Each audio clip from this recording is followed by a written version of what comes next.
Ladies and gentlemen, welcome to the 15th of June live broadcast from Australian Indian Radio.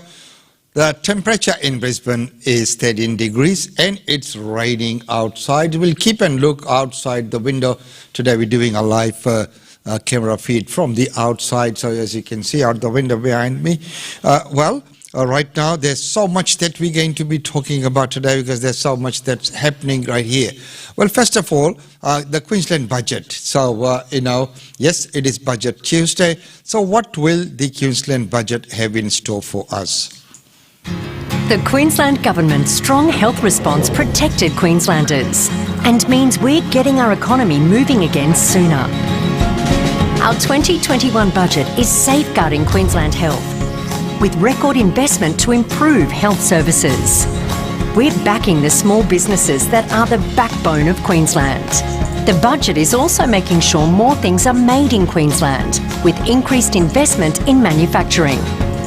And by driving the largest infrastructure program in over a decade, the budget is building Queensland, supporting our construction industry, as well as growing our regions and supporting tourism, agriculture and mining. And more Queenslanders will now have access to the skills training they need for rewarding careers. We are united and we are recovering. We are Queensland. And we are Queensland. Well, in May, when we had the federal budget put out, what did Queensland say then? I don't think they were very happy with the results there, but let's take a quick look at how it was discussed in Parliament, when the federal budget was announced. So, as we know, it's very hard to keep everyone happy, but here we go. Now to Marlena Wap. Marlena, is there much in it for Queensland? Max, the state government has welcomed extra support for aged care, domestic violence, frontline services, as well as 50-50 support for the 2032 Olympics bid if it's a winner. But overall, the Premier says Queensland has been overlooked. Labor now reassessing its own spending a month out from the state budget. The comeback budget dubbed a setback for Queensland. The federal budget has ripped off Queensland. Slamming the Morrison government and asking, where is the support for our tourism industry? I don't think there's anything at all, as a matter of fact. Saying the budget has failed to invest enough given Queensland's interstate migration boom. An extra 84,600 people are predicted to move here by 2025. Queenslanders are being held to ransom. You have to vote for Scott Morrison twice to get what we've been promised. There's the $1.6 billion for roads and rail projects in Queensland, infrastructure spending in New South Wales $3.3 billion, Victoria $3 billion and South Australia $3.2. We don't even get all that $1.6 billion now. We have to wait 10 years. Shame.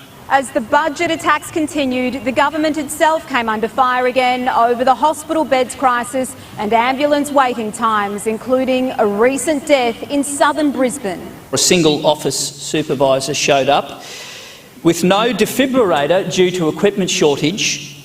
He later died. The Health Minister says she'll look into it, but frontbencher Grace has accused the LNP of making up stories. We have an insider who said certain things. The insider said there was no defibrillator. Cheap political point scoring. You're a disgrace. But one whistleblower, a veteran paramedic, says morale is at an all-time low with what appears to be a health crisis on the cards, and there's no end in sight. Marlena Wap. So there you are, and tomorrow we'll bring you an update on what's happening, but don't forget that tomorrow, being Wednesday, we will also have the real estate update with Usha Chandra as well. Well, right now, going to that news, breaking news in Billa, where the asylum seeker family saga continues, and it's likely that they'll get a chance to now stay. It was a medical emergency for 3-year-old Tharnika Murugappan, which seems to have forced the federal government to end the family's 3 years in detention. I think that over the coming couple of days, the Immigration Minister will make a determination about how we can do something not just with compassion but fairness, because ultimately Australians are a fair people. The family's plight has occupied the headlines for days, and senior members of the government have wanted it solved. The Prime Minister, Scott Morrison, even quizzed about the issue while at the G7. And that is our number one priority in providing support and care to that family. There are several ways Immigration Minister Alex Hawke can allow the family to stay in Australia. Which one he's chosen is unclear. Tharnika and her mother Priya were evacuated from immigration detention on Christmas Island last week, with the girl recovering from sepsis in Perth Children's Hospital. Doctors in WA have recommended her father and sister be let out of detention to join them. But the acting Prime Minister appeared to get ahead of the script. Well, as I understand, they are being reunited in Perth as we speak. I mean, that was my understanding of it. Later clarifying he meant that a decision was being made as he spoke. But family friends say they're still in the dark. After speaking to Nadez and Priya, neither of them had been told anything, and there wasn't any immediate plans for that. So that was a bit disappointing. While the family are welcoming the news, they're afraid to get their hopes up just yet. James Cump. So not just yet, but some news will come today as we move along later on. If there's any breaking news, we will bring that to you. Well, right now, let's go to Western Australia, looking at that police operation. Don't move! Keep your hands up! Hands on your head! Walk towards my bike. Walk here. Come walk here.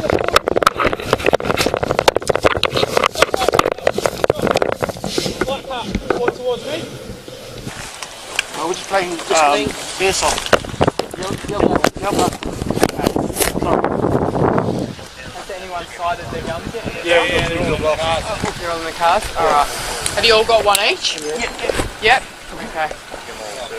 Alright. So that's the police operation, and we'll let them do what they do best. Right now, let's take a look at this report by Dr. Norman Swan.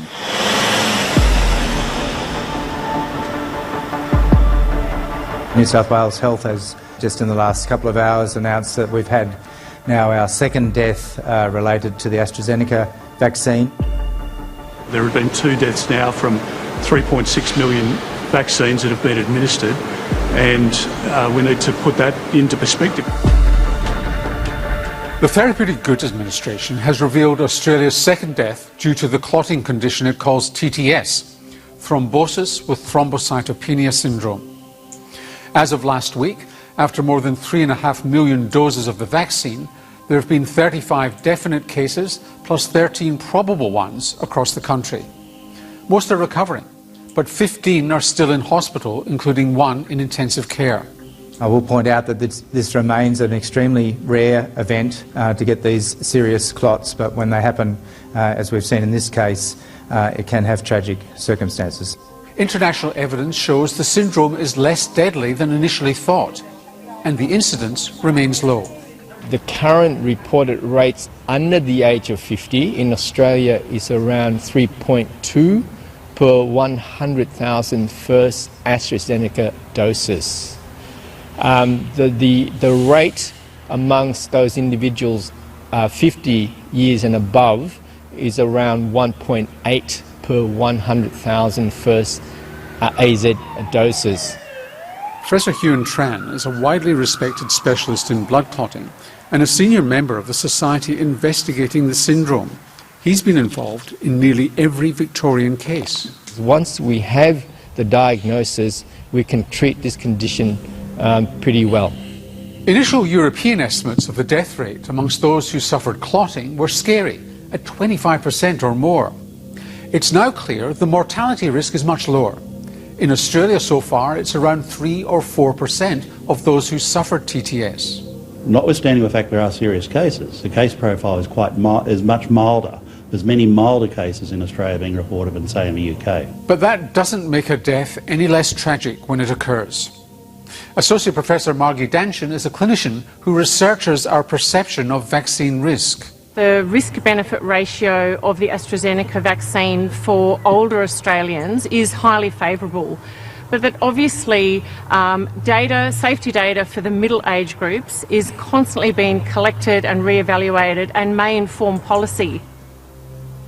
It's the case reported last week of the 52-year-old woman who had a catastrophic stroke that has shaken many clinicians.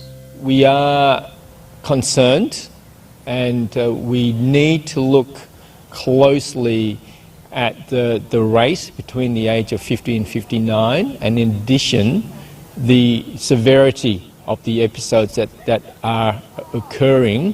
The majority of clotting cases in Australia are a less serious and more treatable type, clots found in the legs and the lungs.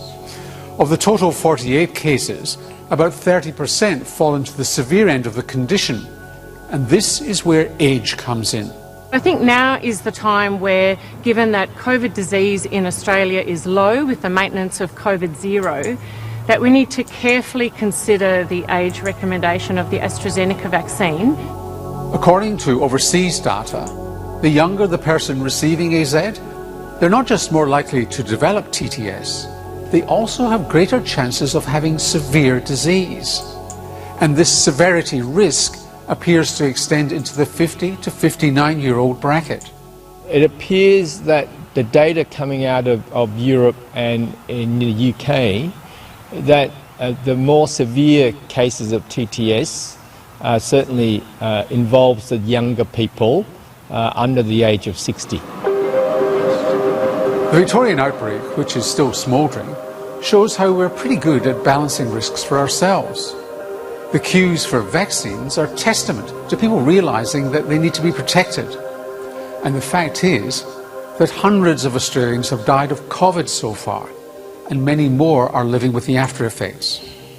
Nonetheless, there may still be room for reducing the vaccine risk further by changing the rules. Yes, of course, and that is a possibility. Of course, the IZ that people have received, including me, do face that risk. But as the Minister said, that if you look at the millions that have been put out and to that, so it has to be put in perspective, and I do believe with that. Well, this year the honours list have been out, and it's quite a list. And who are among those lists? Here's a look at few of them.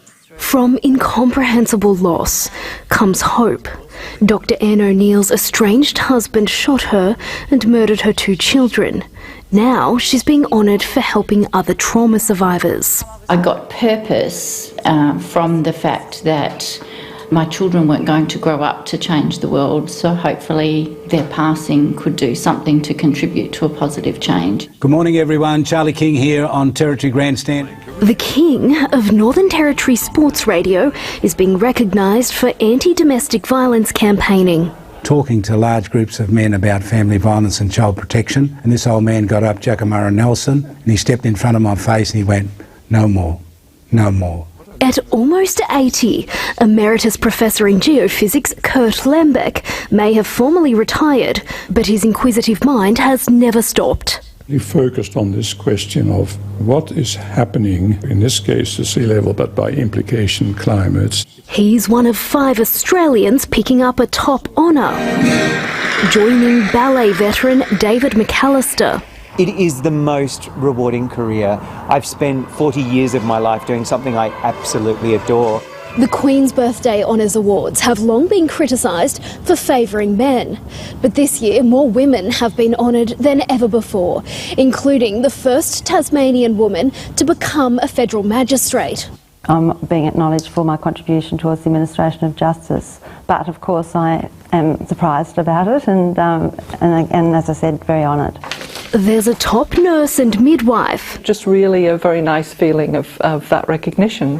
Former Chief of Staff to a Prime Minister and a screen god. The brain is a muscle, and that's a muscle, and that's a muscle, and they are all muscles. But long before Hollywood special effects, 89-year-old Arthur Coughlin was creating his own visual spectacles, famously escaping from a locked 44-gallon drum hoisted by a crane on live television. There it comes! Unfortunately, I got stuck in the thing and I couldn't get out. And I really thought that was going to be the end of it all. I must be the oldest magician in Australia working with you. And from A to Zoo in the honours roll, Cameron Kerr is being honoured for wildlife conservation. I love my work and I've been able to work with my passion. Lives of achievement honoured. Talia Roy, ABC News. And isn't that wonderful that, people from all walks of life have been honoured with the Queen's Birthday Honours List, and also so good to see that there's so many women who have been recognised for their tireless efforts that they do out there in the community. Well, the not a very good news is, this family is still waiting on a full investigation. How about we have a look at it again so we can, remember Mum? Alexina, Granny Sally giving you a big kiss, huh? My two children were particularly close to Granny Sally. We never even thought about her age. Age was just a number. Oh, look, there's Mum laughing with a good friend. Mary, oh wow. Even at the age of 90, Sally Curtis was still the life of the party. I really hope that in her last moments she could have remembered one of the big parties like this when we were all together. Sally died in February 2019, shortly after an accident during a supervised trip to her local shopping centre on Sydney's North Shore. I feel like there's been no justice for my mum.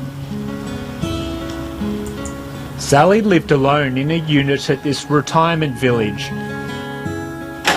After a serious fall at home, she began getting a high-needs package with service provider Oxley Home Care.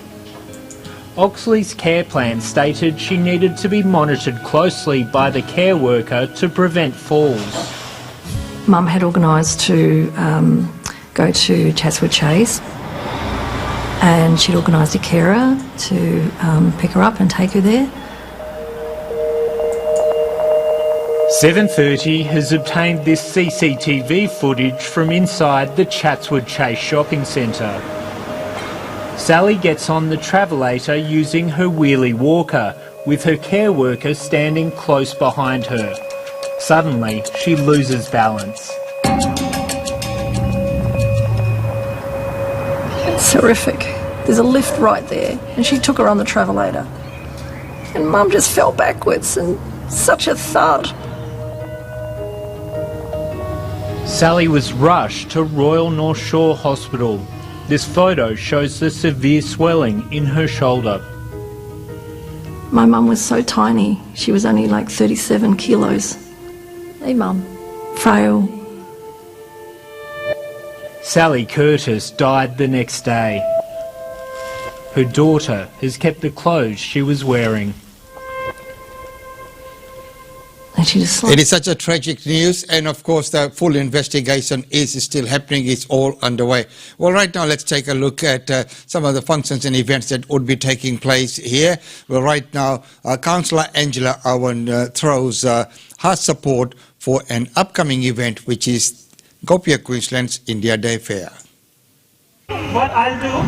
Hello everyone, I'm Councillor Angela Owen, and it's with great pleasure once again that I throw my support behind India Day Fair to be held this year on the 15th of August at Suncorp Piazza at South Bank in Brisbane.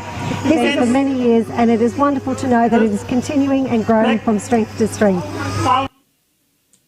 And it is wonderful to see that kind of support from the councillor, as he has always supported, the India Day Fair. And that was actually, the clip was shot in the park at Calamvale, where the yoga day was happening, and that's why you could hear all those noises in the background through the PA system there.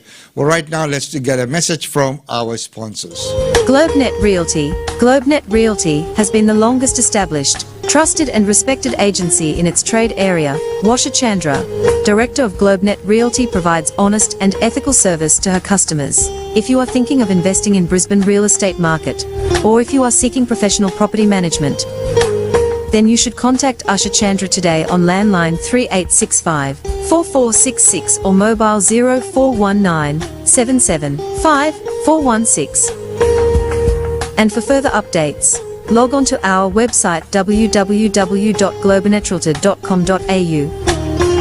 GlobeNet Realty is your own local real estate agency.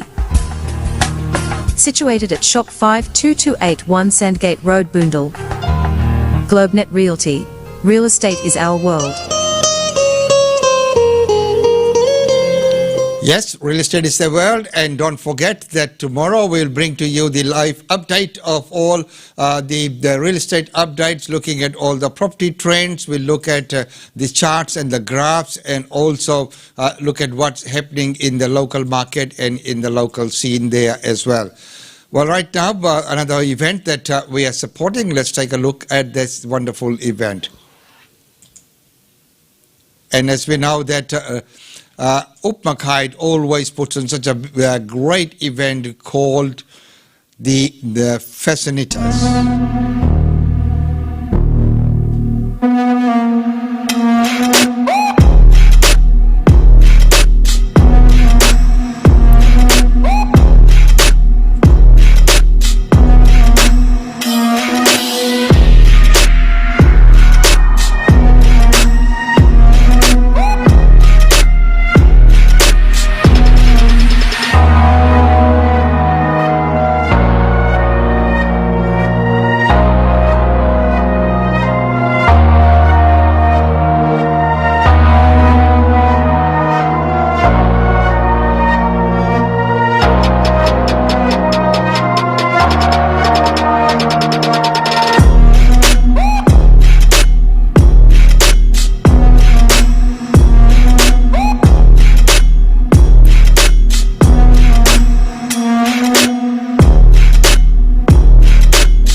Looking forward to seeing you all at RNA on 3rd July.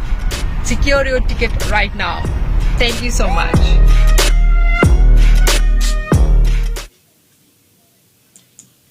Yes, and if you haven't secured your tickets, please do so. And it's going to be wonderful, as we know. Upma always does a very, very wonderful job, and she always puts it together in a very, very professional manner, going by the launch that was there, which is, very wonderful. Well, right now, one of the news is that race, and there's one person who's been left dead and others injured in that race, and they were spectators.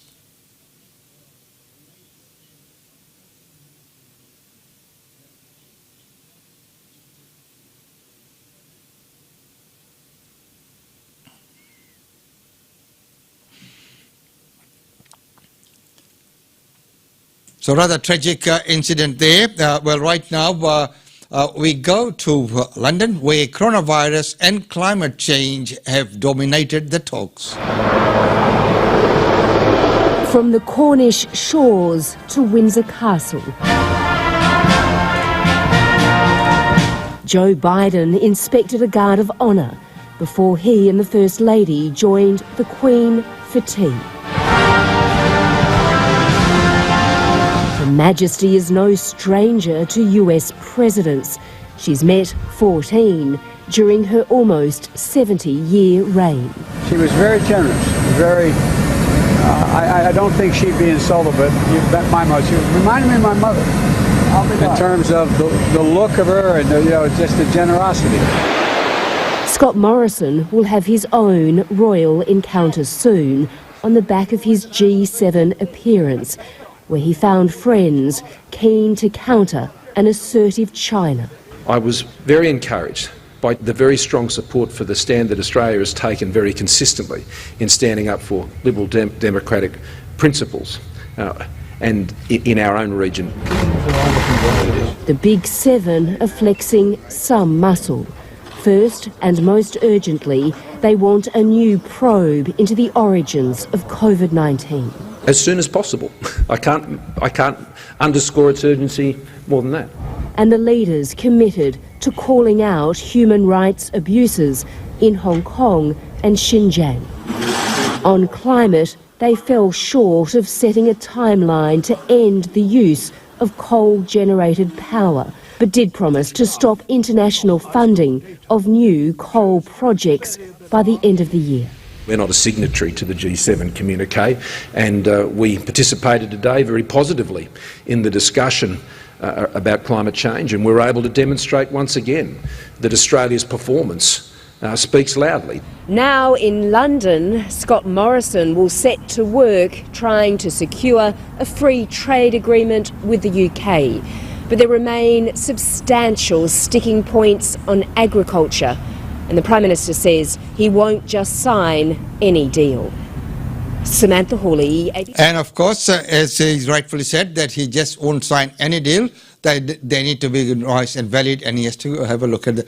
Well, right now, as we know, the Dragon Boat Race is the one that was held in Brisbane, the one that's going to be held this weekend as well. And of course, there's so much that's happening out there, but right across China, how was it celebrated there? Let's take a look.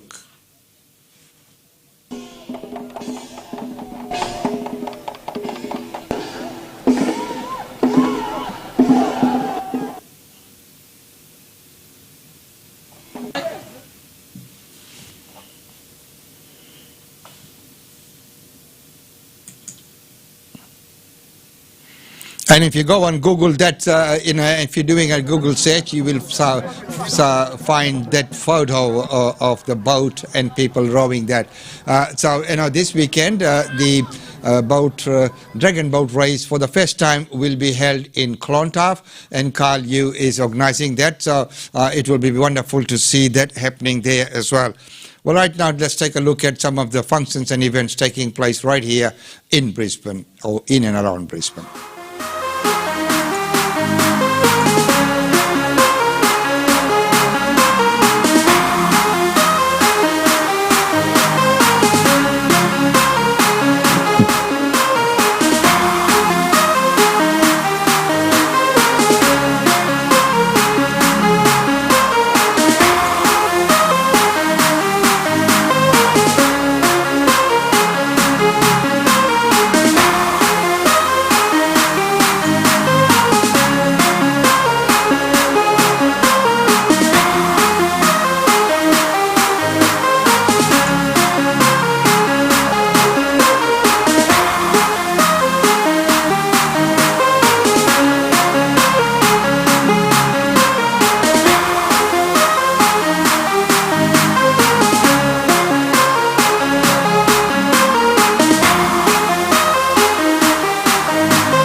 Well, ladies and gentlemen, that's about all we have time for you in this segment. And it's been wonderful having your company as usual.